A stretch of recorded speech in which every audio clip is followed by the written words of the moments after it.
good morning. As many of you know, I am Isaac Reichenbach, and for those of you who may be less familiar with me, I am not one for public speaking, or really speaking at that. So when Seth revealed to me that the seniors would be giving a reflection in exchange of the normal sermon, I, of course, was very anxious. And I still am very anxious. I had little idea of what I was going to say, and I was unaware of how my words would be perceived. So in an attempt at stumbling upon some inspiration for this reflection, I began searching through the text thread that Seth had sent us seniors, detailing the service and giving us a bit of a format to begin with. And as I scrolled through, nothing really seemed to pop out to me. That is until I got to the end of one of the lengthier text bubbles. At the end of this message, Seth had written this sentence: "This is a community that has and wants to continue to invest and care for you." And I wholeheartedly agree with that statement. One of the most valued things that I will take away from this church community as I go off to college and beyond is its value in community. Starting at a young age, through Vacation Bible School, Melodia Choir, and of course, regular Sunday school, this community pushes you to form relationships, many of these relationships becoming some of my closest friends, and it begins to gain a sense of who you are. As you get older and move on into junior high, this community gives you a mentor. Mine was John Hartsaw. One of the first close relationships that I had, and I think many of us have had, with someone older than us that wasn't a family member or a close friend. Junior high is also the start of connecting with groups from other churches and really exploring our current community through taking us to National Junior High Conference and the Heritage Tour. Then, as you make it to high school, this community urges you to broaden your thinking and start thinking about the world as a whole. Through discussions between our Sunday school, the high school Sunday school, and between the adult Sunday schools, we get to hear opinions from different generations than ourselves.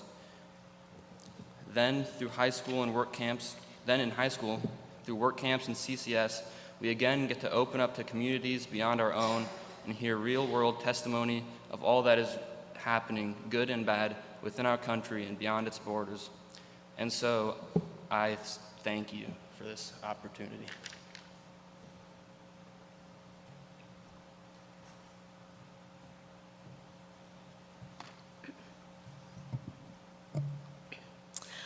I've been a part of this congregation for as long as I can remember, and I really grew up here my whole life and had the opportunity to observe everyone grow up with me. I'm thankful for the different values that this church community has helped me gain over these past years of learning and exploring my faith. A few things that are foundational in my life from this community are the friendships and relationships I've developed, various experiences I have had, and my time at Camp Mac. The seniors up here with me today are some of the best people I have spent time with and gotten to know over the years I've grown up. I'm so glad to call them some of my best friends, and I'll hold all the memories and laughs that we have shared very close to my heart. And I can't wait until next year, after we have all been at college, when we get to come back and have a reunion. I am also very grateful for the relationship that I've been able to form with Seth as well. He's challenged me to ask questions and think deeper about my faith. He has also taught me that when choosing teams for our weekly volleyball tournaments, to pray extra hard that I'm on the same team as Seth. And he has been an amazing adult figure to me while being part of the youth group here. One thing I remember about growing up is looking forward to the Vacation Bible School, and especially Marketplace, when you would be able to make the bread with Angeli over the fire with the cinnamon and sugar. That'll always be the best bread. And from junior high, Dave Sollenberger was so funny, and he taught me a lot about politics. And I will never forget the Lance's runs piling into Dave's car, and I'm sure you can imagine all of us running through the grocery store as 7th and 8th graders, deciding what deals would get us the most amount of food possible with our money to stock our class with snacks. Also, going to Camp Mac has been so important and formative in my life, and I've gone every single summer since beginners camp, regardless of the COVID year. And I've been serving on the Youth Camp Council for the last 2 years, along with so many of my great friends I have made from attending camp. And I was baptized this past summer there, and it was great to be there. And camp has given me so many great memories and lifelong friendships. So to finish off, I am grateful for the relationship that this church community has given me as a whole. And I'm sad I'll be graduating this year and leaving the youth group and moving away to college, but I know I'll always have a place to come back to here. And it's a great feeling to know that I'm always welcomed and have my community and friends here. So thank you, Seth, to sticking with this group of seniors, and thank you to all of you in the community for being here through all of it.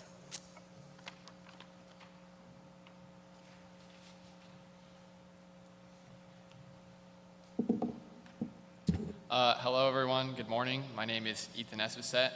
Unlike some of the seniors here, I didn't start attending service and church until I was in 5th grade.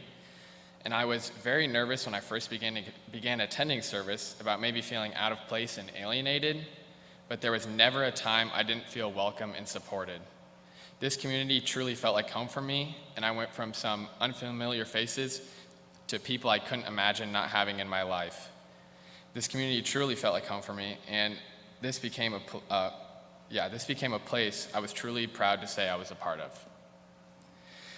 The relationships and experiences I've developed over my time attending this church have been truly unique, whether it's adults that have been mentors to me or other kids I've met and stayed in contact with on service trips.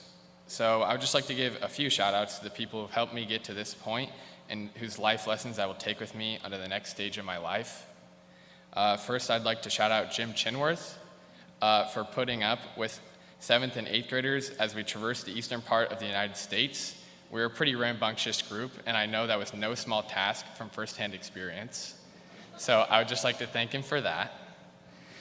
As well as I'd like to thank him for being one of the first role models I took from this church. Secondly, I would like to thank Dave Sollenberger, who dumbed down all the lessons in junior high school for me, which I wouldn't have understood if he didn't do that. He did a great job of keeping me engaged in the lesson each and every week. I also want to thank him for packing 8 of us in his 5-seater car and taking us to the grocery store every week. I'll never forget the first time he took us in his car. We passed a cop at the railroad tracks. We tried to act casual as you can for a bunch of 7th and 8th graders packed in a car, screaming. And I remember, so he took us on our 7th grade Indianapolis trip, and it was Owen, Sam, Isaac, and I, and he was our chaperone. And I remember someone asking me if he was my grandpa. Which, that'd be very cool, but it just isn't true. Thirdly, I'd like to thank Seth. While he does beat me in every athletic competition, board game, or really any other activity you didn't know you could win, I still enjoy our battles. He has really helped me think deeper about my faith and just what it means to be a good person in general. He has always been someone I've looked up to since he started coming here or working here the past couple of years, and he always inspires me to strive to be a better person, so thank you for that. And lastly, I would like to thank everybody here who I haven't already thanked. I'd like to thank you for just taking a general interest in my life each and every Sunday, whether it's asking me where I'm going to college or if I'm on the basketball team, which I've heard that one a lot, but I appreciate it every time. And everybody here is invested in helping me grow as a person, and I'm truly thankful for that. So thank you guys.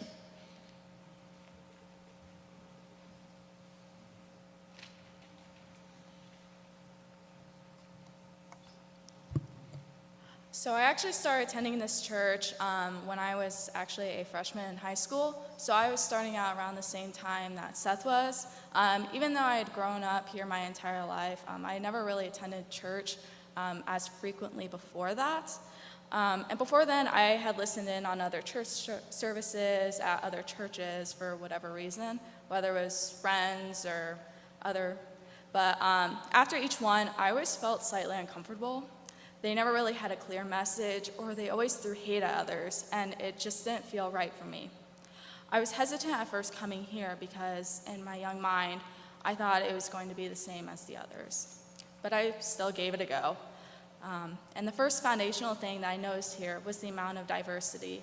whether it was people who had been in Manchester their entire lives, people from different states, or even other countries. I just thought that was so cool. And then also the idea of inclusion here. Even though this is a small town, I still get excited seeing all the new faces and hearing new stories every Sunday. And those are so important to me, especially in my day and age, because I had grown up seeing exclusion in my school and community, and it had always bothered me. I love how no matter if it is your first time here for service or your 100th time, everybody still treats you like a friend. We live in a time where hate seems to be spit at people more than love.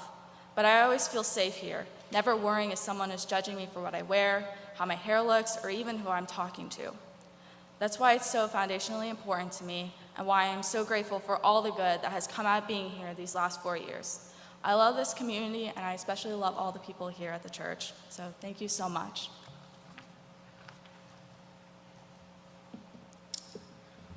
Almost 7 years ago, I walked into my first junior high Sunday school class. Us seniors know that we had very little privileges in 6th grade.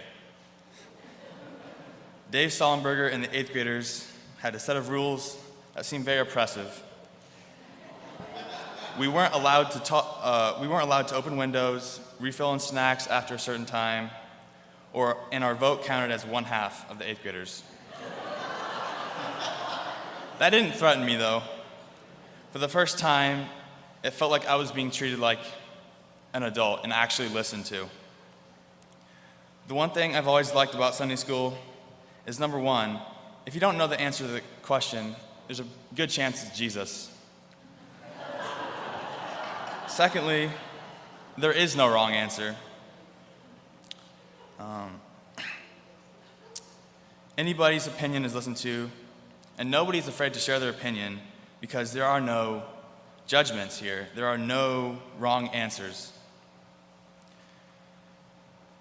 Dave Sollenberger helped us a lot with the understanding of those Bible stories.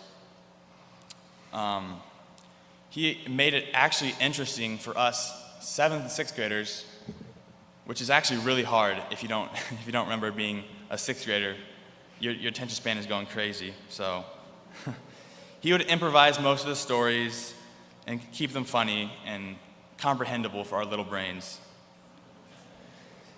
It was a very warm environment for me to explore my thoughts and ideas openly. That is the thing I would take away from this church. The value of an open environment for learning that I think is so hard to find in today's world. Thank you so much.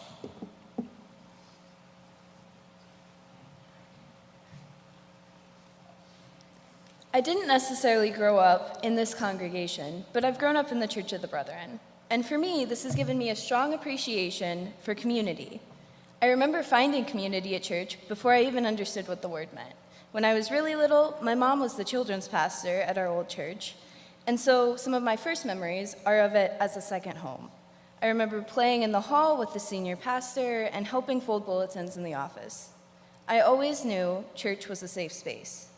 When I was there, I was surrounded by adopted grandparents, mentors, favorite babysitters, friends, and chosen family. More than any Sunday school lesson or sermon, the values I learned at church came from what was role modeled for me. From the time I was tiny, I knew that being in community meant no one was left behind. During elementary school, there was a large group of us around my age, and we all grew up together. One of the girls was born with mental and developmental disabilities, but there was never a question that she was one of us. She was embraced as a part of the group and fully included. It wasn't something we even thought about. It was only as I got older that I realized how this was cultivated in us through the intentionality of the adults who surrounded us. Furthermore, as I've continued through my life, I've found the same type of community in many places throughout the Church of the Brethren. Annual conference activities, work camps, junior high conference, time at Camp Mac, and now here. I've always looked forward to all of these events, and I've connected with so many people because of them. In a similar way, I know this congregation values being welcoming, regardless of who people are. Following my experience of moving here, I was really grateful for the people who welcomed me and who have continued to express their support for me. I find meaningful community here, and I value these connections. My experiences have taught me just how important it is to me to be rooted in a community, and especially one that chooses to fully embrace everyone. So thank you for helping create that community for me and for all of us.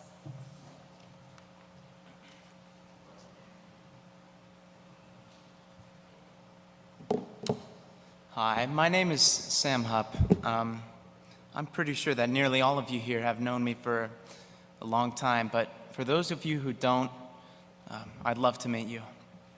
I'm sure that's not many, though, because I've been a part of this church for really as long as I can remember, and truly, I feel like this congregation is special in many ways.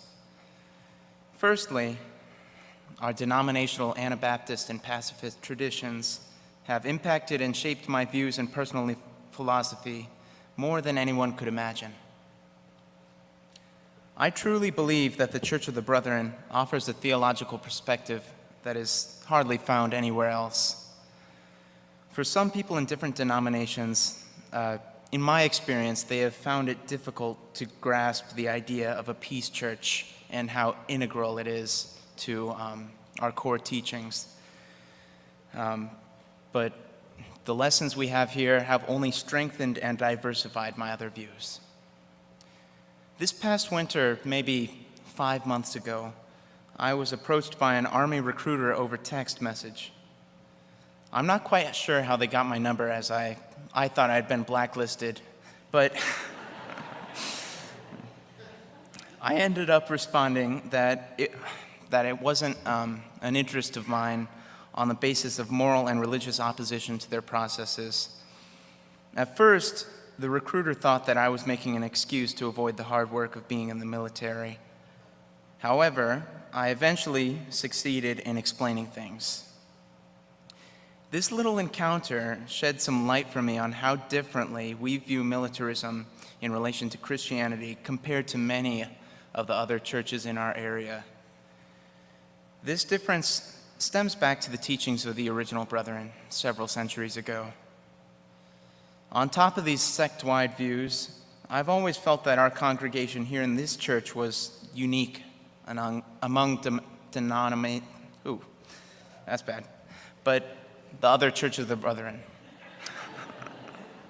Through my many childhood trips to annual conference over the summers, I came to understand that the Manchester Church of the Brethren is pretty unique and has always been on the forefront of acceptance and aid to those often excluded by many other places of worship. Growing up in this community, I have been surrounded by a culture of kindness, support, and equality. Even as a young child, all of my thoughts and questions were answered in a way that was understandable, yet respectful and complex. It didn't feel like it was the simplest lesson possible. One thing that I feel like we do especially well here is our treatment of children's story. Every week, it tackles complex feelings, problems, and our relationship with the international community especially. I've noticed the effort that is put into accommodating and, more importantly, relating with every member of our community. For our prompt today, we were supposed to select a value of our church that we really relate to and is most important to us. But there's no way I could simply choose one value of our church when it wouldn't be the same without any single one of those values. The beautiful combination of our pacifist philosophy, service, acceptance, and love is what makes this church truly special, and I'm thankful for all my time spent here.